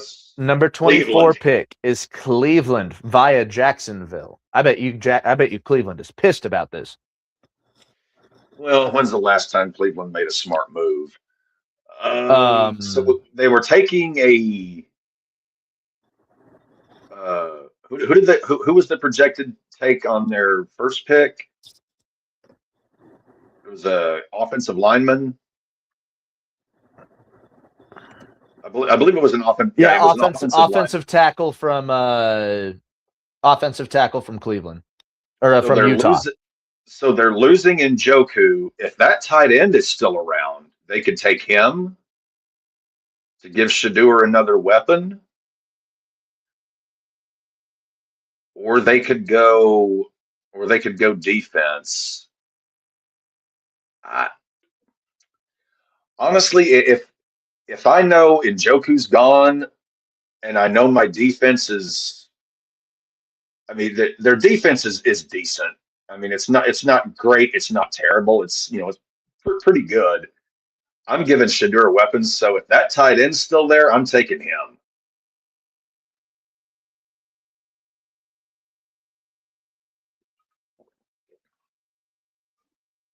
We have lost Bartholomew. I'm coming back. All right. So the CBS Sports has Cleveland going and grabbing defensive lineman Lee Hunter out of Texas Tech. 6'4", 330. So he's probably an interior defensive line. Which would basically give Cleveland the greatest defensive line in football, either them or Philadelphia. Yeah, because that means you've got Schlesinger on one side, Garrett. Miles on the other side, and down in the middle is a big beefy bitch. I call that a gangbang. If you're a quarterback, Yeah, you would not look forward to playing in Cleveland whatsoever. Again, I'm never gonna have a problem taking another good defensive lineman. But if Njoku's gone and that tight end's still there, I'm making that move. What's next? The Bears. Chicago. Ooh. So they have to be like the Cinderella story of last year, right? Well, not really Cinderella, because we figured it was going to happen. Ben Johnson's too damn good. Did you expect them to go that far in the playoffs, though? Did I expect it? No. Was I shocked? Not in the slightest. I really was not shocked. Ben Johnson is that fucking good. And he really fucking proved it. But what is one spot that you think Chicago truly looked weak in?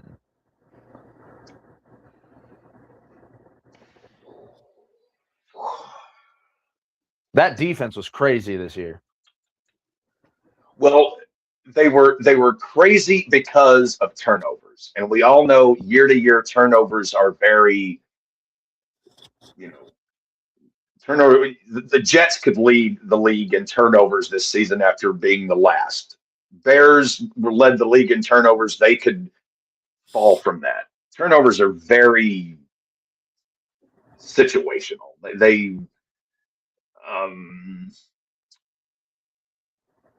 I'm trying to think. Okay, so they're in a division with the Packers, the Lions. I'm thinking linebacker or secondary there. Just because you're in a division with the Vikings, the Packers, and the Lions, who all have great weapons, both at receiver and at running back. So I'm thinking linebacker or secondary. So CBS Sports in their report says the Bears are set to see the following hit free agency: Kevin Byard, C.J. Gardner-Johnson, and Jaquan Brisker. That being said, they need a spot in safety. So CBS Sports says they are going to grab Dylan Thieneman. I believe that's how you pronounce it because there's an E-N-E. So Thieneman. Out of Oregon, 6 foot tall, 207, I believe, strong safety. Hey, no problem there. Yeah, especially if you're going to have 3 safeties hit the free agency. Yeah, this is going to be a cheap replacement for at least one of them. Bills. Ooh.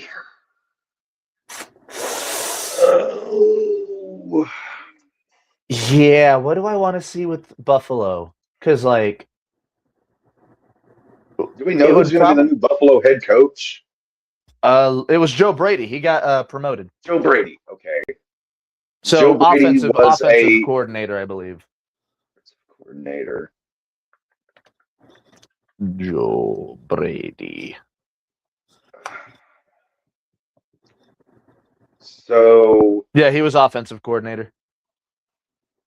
I'm thinking they're good at running back. They're good at tight end. Obviously, they're good at quarterback. I'm thinking receiver. I would probably look at receiver just because I'm thinking receiver or just any warm body on the defense, because that defense was shit. Yeah, I'm either going receiver or I'm going the best defensive player at this point. What's CBS say? CBS Sports has the Buffalo Bills taking with the 26th overall pick out of Georgia, linebacker CJ Allen. Yep, And that Georgia defense was also dominant this year, too. they need it. San Fran. It's got to be offensive line, right? Trent Williams is a fucking dinosaur over on left tackle. He's a dinosaur. Fred Warner had a really bad injury this year. Fred Warner's not really getting younger. Yeah, but Fred Warner's at least a little bit younger.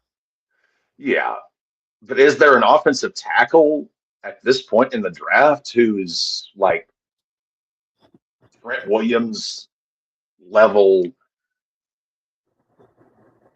Well, there might just be, because CBS Sports has San Francisco picking out of Georgia, 6'7", 315-pound left tackle from. Well, I already said out of Georgia. But yeah, he was Georgia's full-time left tackle in 2025. We know they're sticking with Purdy. Purdy has proven when he's got blockers and weapons, he can get you there. I'm all for that move. No complaints whatsoever. Houston. Good God. You could look at offensive line. That defense was potentially one of the best that we've seen in a long time. Well, that pass rush, the up front, good God. I think honestly this year with their receivers, it was injury issues that plagued them there. Yeah, because I don't think their core three were around at all together this year. Honestly, I'm either going offensive line or secondary because I think that's really the only. Those are the glaring spots that they need help at. I'm either protecting Stroud a bit more or adding to that defense, but I want to go offensive line here just because Stroud needs it. He needs some. He needs some bodies in front of him.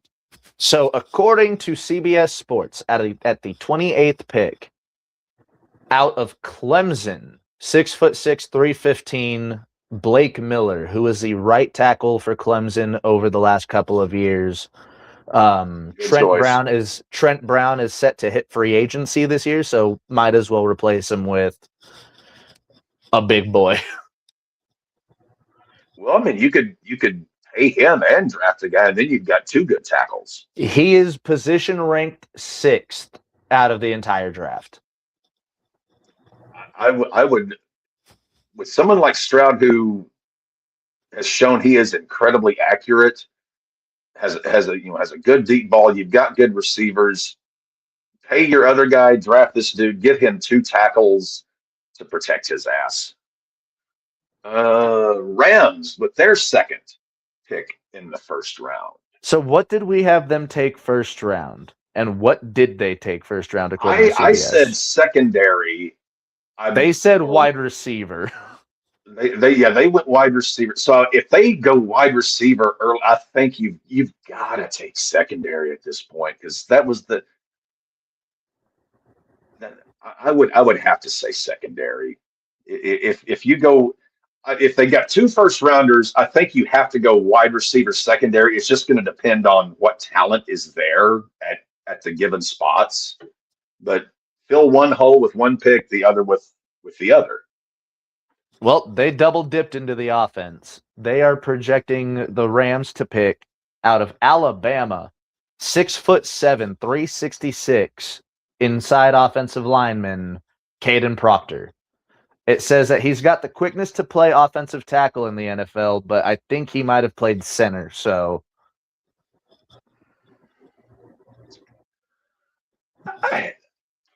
Hey, Stafford's a statue. He ain't getting any younger. I would try. Well, I mean, this late in the draft, there's not really a top tier secondary guy. So yeah, I mean, offensive line. God, I feel like I'm just a broken record. But hey, get all the good big boys up front on both sides of the ball that you can get. So hey, if they go with him, and Stafford's got even more time to find his receivers, hey, all good. Maddie, this one, it is your turn here. I find it hilarious that they're projecting Denver to grab another kid out of Ohio State. Defense. Yep, defensive lineman. Caden McDonald, 6'3", 326. So, sounds like he's going to be playing like that nose tackle position, maybe the interior defensive line. I don't think he's going to be edge rusher, but it says that he's going to fill in where John Franklin Myers is set for free agency. I like that pick. I would, if in fact, I would say I probably prefer that pick because given how good Sean Payton is on the other side of the ball with developing and scheming, uh, I love that pick for defensive line. Though I would say, apart from Cortland Sutton, y'all don't really have much. I think we're going to be going for wide receiver in later rounds in the draft. The thing with wide receivers, you can find some great talent later on. Which I would be more than fine with. I'm trying to say, if they went wide receiver in the first round, I wouldn't be shocked, but I do like the defensive line pick. New England. The Super Bowl runner-up. Guard. Yeah, thick, white offensive lineman. With long arms. Offensive tackle, Caleb Lomu out of Utah. Move Campbell to guard. Yeah, yeah. I like that. Drake May was sacked an NFL playoff record 21 times. 3 playoff games. That's 7, because he was sacked 7 times in the Super Bowl, divisional, and championship. And they also had to play in the wild card, too. They had to play the wild card round. So that's 21 sacks over 4 games. So 21 divided by 4, that works out to about 5.5 per game. Yeah. They need offensive line. In fact, I think it's a big enough concern. I wouldn't be shocked if the Patriots traded up a bit to get a better offensive line. Like I can see that. I would not be surprised if they traded up to get an even better one, but they've got to go offensive line. And finally, the Seahawks. This is another instance where I'm saying I think I see the Seahawks trading out of the round because they don't really have a hole. The only thing I could really see that it would maybe be wide receiver just to complement JSN. But this is the second team that I see, along with Philadelphia, and what was it, the 20 after they won the Super Bowl. So Philadelphia was 23rd, Seattle 32. Philadelphia and Seattle are the 2 teams I see possibly trading out of the first round. More so Seattle, Philadelphia maybe, but I see Seattle trading out of the first round and getting some extra picks because John Schneider has shown that guy is like, you see those guys, walking on the beach with metal detectors. John Schneider is a talent detector, and he can find guys all over the place. So I could see them very much trading this pick and getting some seconds and thirds, fourths, whatever. So yeah, I see Seattle trading this pick unless there is a wide receiver hanging out there that they just really, really like. So CBS Sports here says a number of defensive backs from the Seahawks' dark side defense are set to become free agents. That being Reek Woolen, They've already Josh. got a nickname too, the Dark Side. Hey, that's perfect whenever they're going against the Patriots Empire, the evil empire. But yes, they've got Reek Woolen, Josh Jobe, and Kobe Bryant. All three of them are expected to be free agents this year. It says they might be able to retain them all, but their cap space will be tight if they do. Well, they've got Darnold on a very friendly deal. That's probably the friendliest deal JSN, of any Super Bowl winning quarterback. JSN, I believe this is his fourth season coming up. He's going into his fourth year, so I think they've Is got he already? Fuck. I think they've got a fifth year option on him. Yeah, because he was a first round. He was a first round pick. I could see them retaining one or two of those guys, but at 32, I mean, you might as well. Unless they just see something they can't pass up at 32, I could see them trading that pick, and because there may be guys in later rounds that they feel are first round talent that they can snag in the second. Schneider is a human talent detector. So CBS Sports has them projected to grab Brandon Cease out of South Carolina. Cornerback, 6 foot tall, 190. Wouldn't shock. I mean, they can kind of go anywhere. They don't really have a hole on that team.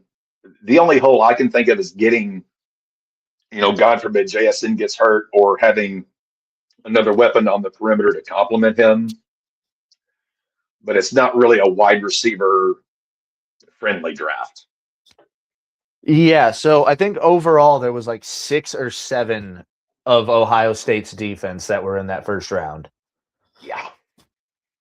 They're pretty good at football on the defensive side of the ball this year. Yeah.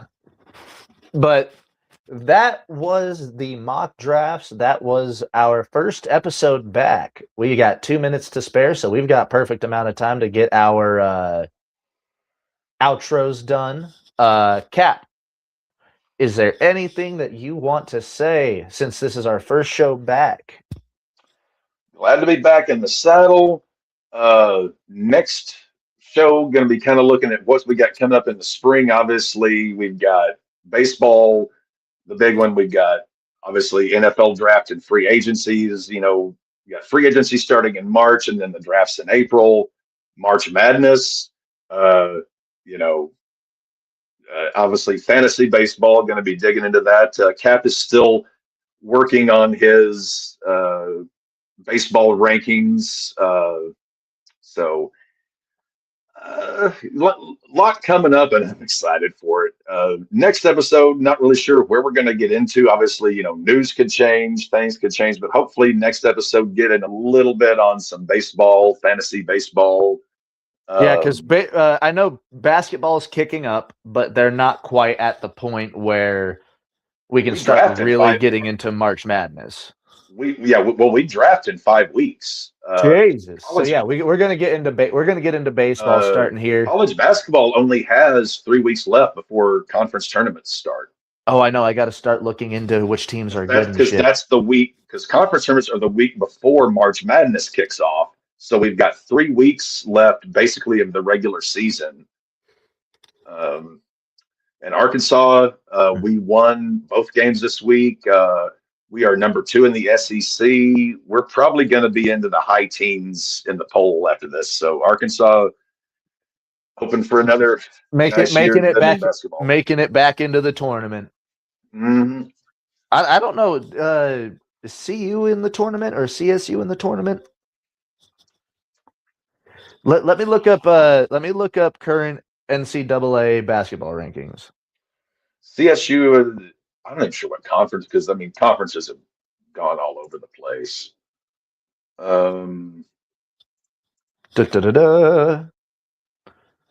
Big 12, I'm guessing. All right, so the the top 25 currently.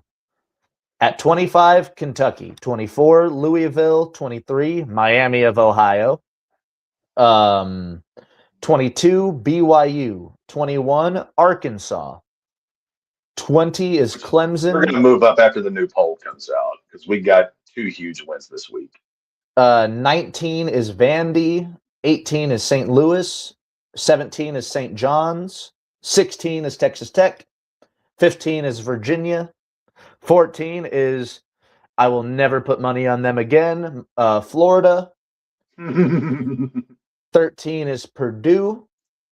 12 is Gonzaga. 11 is North Carolina. 10 is Michigan State. 9 is Kansas. 8 is Illinois. 7 is Nebraska. 6 is UConn. Oh, usually it's the women's team that's going crazy.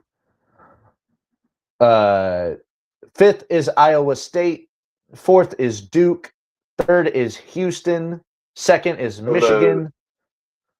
And at number 1, undefeated still, the only undefeated team in college basketball, at least in the polls, is Arizona at 23-0.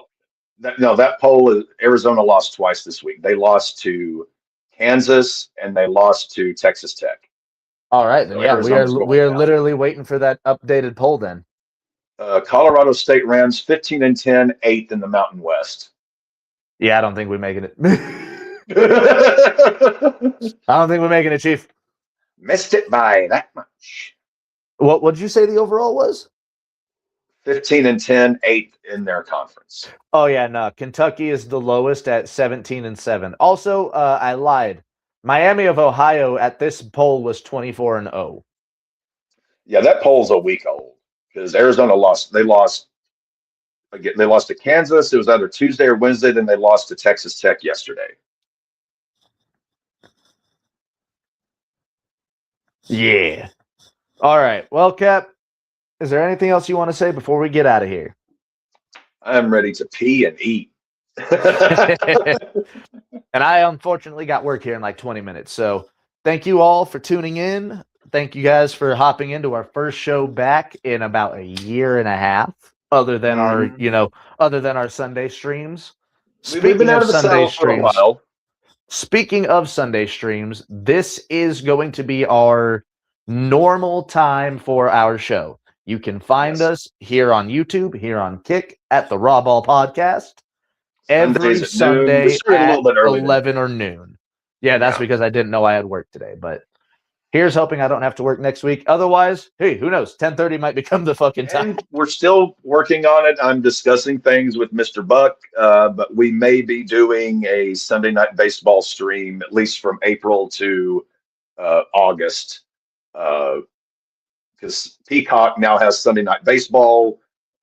Depending on Buck's schedule, he's a pro sports writer. He travels all over the country covering games. But if his availability is going to work out, then we would get Buck and Cap calling Sunday night baseball.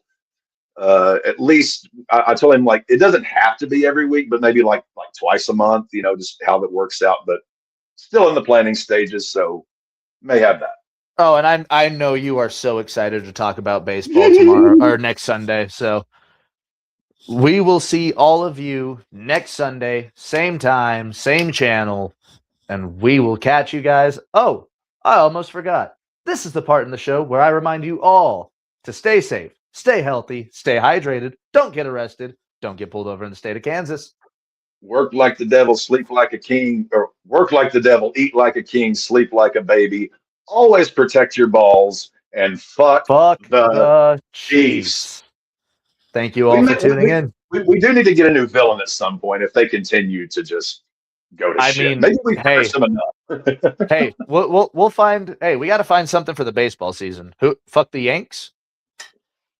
I mean, that's just kind of cliche. I mean, fuck the Dodgers? Everybody. No, because I mean, I like the Dodgers. I just think they're taking advantage of the situation because by the rules they can. They're the ones making the most money, so why not spend the most money? So I don't really have a problem with them, with this kind of skull fuckery. just hey, they're smarter than the other teams, so hey, It's one of those. What if I can do it? Why isn't everybody else doing it? well, they're just other teams don't make the kind of money they do. Other teams don't have the farm system they do. So it's just hey, good on them. All right. Well, I believe we are out of here until next Sunday. So y'all have a wonderful weekend. Have yourself a wonderful week, and we'll see you next time.